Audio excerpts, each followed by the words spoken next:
Second Fool opened his eyes and stared at the mud and thatch roof over his head. The quilt covering his body was a deep yellow color and had a musty smell. It was so old that its original color could no longer be distinguished. Next to him lay his second brother Hanzu, who appeared to be in a deep slumber. Snores intermittently floated over as he slept. 5 feet from the bed was an earthen wall that had suffered from numerous cracks due to the passage of time. From the other side of the wall came the nagging voice of his mother and the occasional deep breathing of his father, who was smoking his pipe.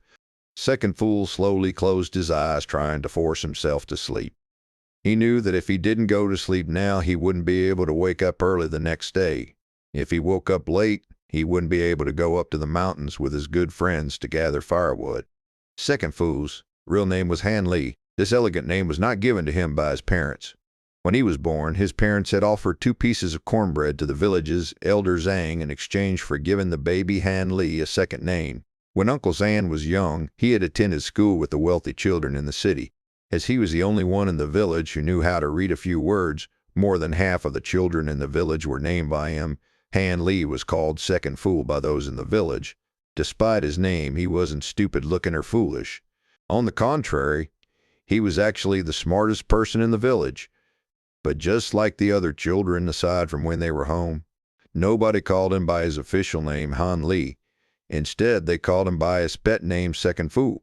The reason why he was nicknamed Second Fool was due to the fact that there was already someone named Fool in the village. This type of nickname was nothing, though there were children in the village named Doggy and Dumb Egg.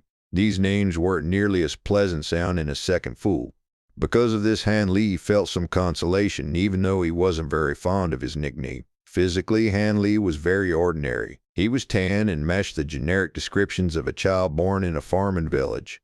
Deep in his heart, however, he had matured faster than others of the same age. Ever since he was young, he had yearned that one day he would be able to leave his small village and explore the fertile lands of the outside world that Uncle Zhang had always talked about. Han Li had never dared to speak of his dreams to anyone else in the village because they would be deeply shocked. After all, leaving this place was a notion that even adults didn't easily think about, let alone a small child. Children around his age only knew how to chase chickens and pet dogs. They had never entertained the strange notion of leaving the village. Han Li's family had a total of 7 members, including 2 older brothers, 1 older sister, and 1 younger sister. He was the 4th eldest in his family and turned 10 this year together. They lived a hard yet honest lifestyle. Very rarely did they get to eat meat and fish, but the entire family was content with living with the meager resources they had. At this moment, Han Li was hovering between the state of sleep and consciousness as he slowly drifted to sleep. Only one thought was on his mind. While in the mountains, he had to pick more red berries for his younger sister, whom he doted on the most.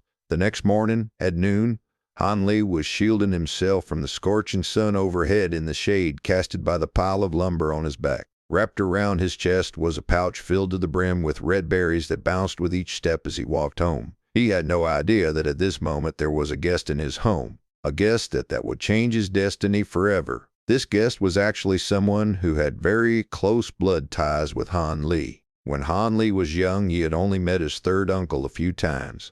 Han Li's older brother became a blacksmith's apprentice in the city, thanks to 3rd uncle's introduction. Every so often, this 3rd uncle would even give some food to his parents to bring home and eat. And when he finally graduated from his apprenticeship, he would earn even more money. Every time his parents talked about their eldest son, their spirits would soar with pride. Although Han Li was young, he was tremendously envious. The best work he could find was to be the apprentice of a craft master and rely on the crafts he made to earn money. So when Han Li saw the brand new satin robes and the round face that belonged to his 3rd uncle, Han Li was overjoyed. Setting down the firewood in the corner outside of the house, he went to the front of the house to greet his 3rd uncle. "3rd uncle, Han Li greets you."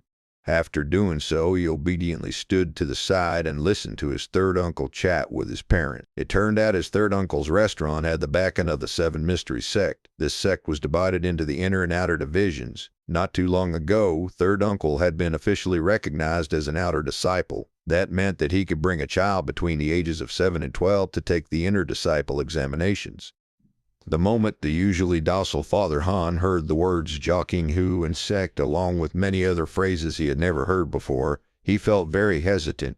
Bringing his smoking pipe to his lips and giving it a puff, he sat down without saying a word.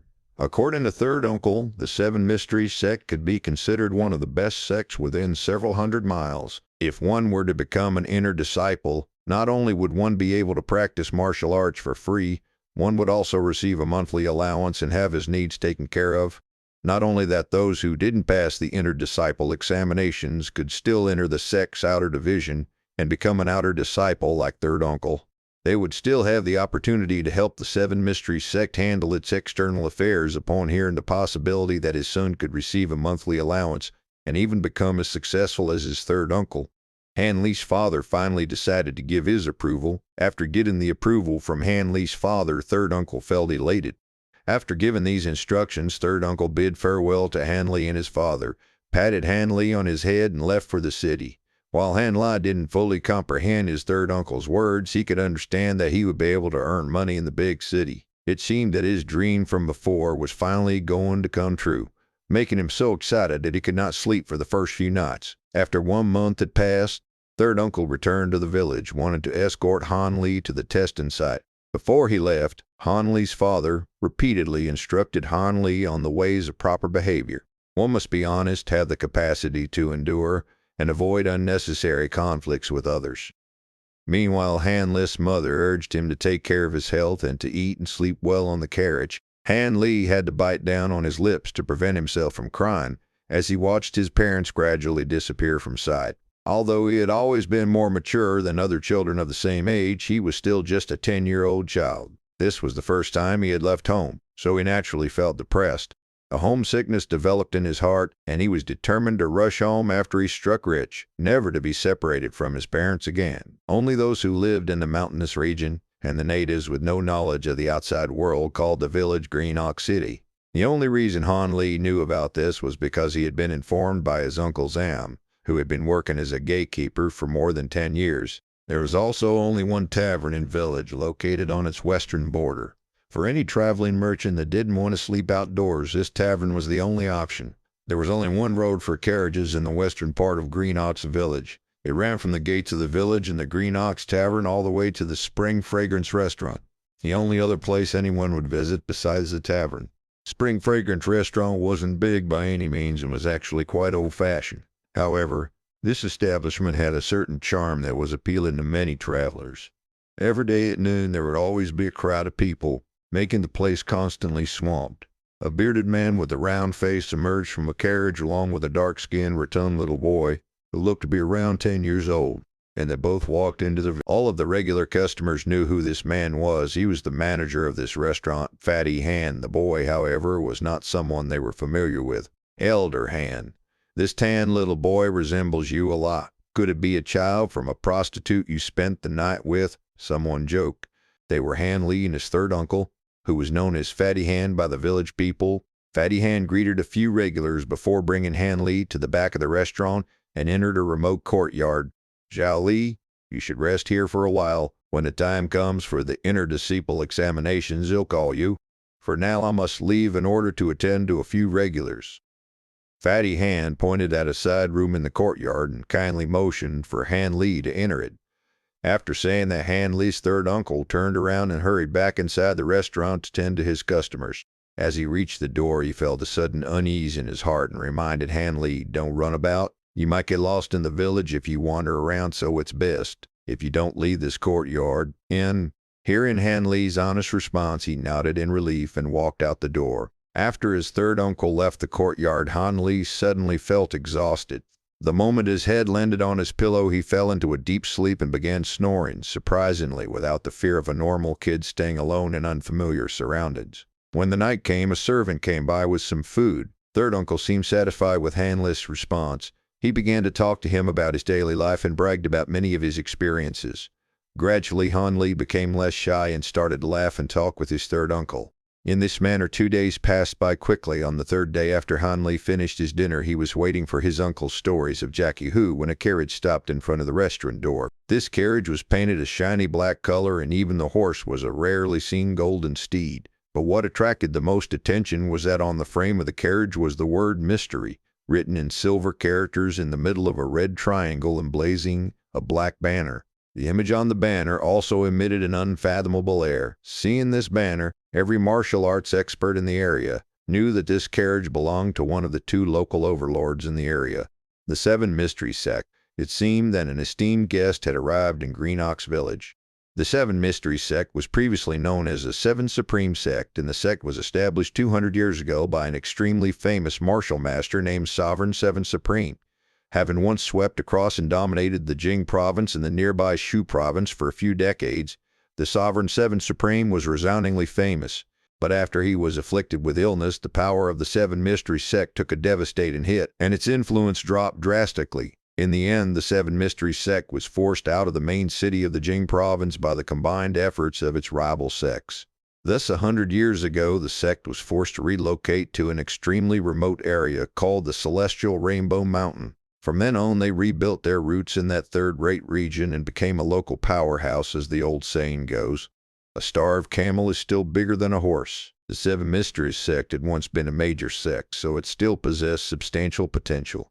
Once it arrived at Celestial Rainbow Mountain, it immediately gained control over around a dozen towns and villages, including Green Ox Village, and it had around 4,000 disciples, making it one of the two undisputed supreme powers in the area. Locally, the only other power that could rival the Seven Mysteries sect was the Feral Wolf Gang. In comparison, the wealth of the villages controlled by the Seven Mysteries sect vastly outstripped the villages under Feral Wolf Gang's control. Jealous of the Seven Mysteries sect's prosperity, the Feral Wolf Gang made plans to take over the sect's territory, resulting in the long-standing conflict between the two major powers. The conflict gave the current sect leader of the Seven Mysteries sect endless headaches because of the Feral Wolf Gang. The Seven Mysteries sect has been accepting an increasing number of disciples in recent years. After the carriage stopped, a skinny 40-year-old man jumped down. His movements were extremely nimble, indicating that he was a powerful expert. The roads here haven't been peaceful lately because of this. There's a need to strengthen the defenses, thus the elders ordered that I personally come. Don't speak any more rubbish. Is this the child you wanted to nominate? Yes, this is my nephew. I hope that Protector Wang will take care of him. Looking at the impatient look on Protector Wang's face, Third Uncle immediately retrieved a heavy-looking pouch and secretly passed it over to Protector Wang. After he assessed the weight of the pouch, Protector Wang's impatient demeanor visibly relaxed. Fatty Han, you truly know how to conduct yourself. On the way back, I will make sure that all of your nephew's needs are well cared for. Anyways, it is getting pretty late now. We had best hurry on our way.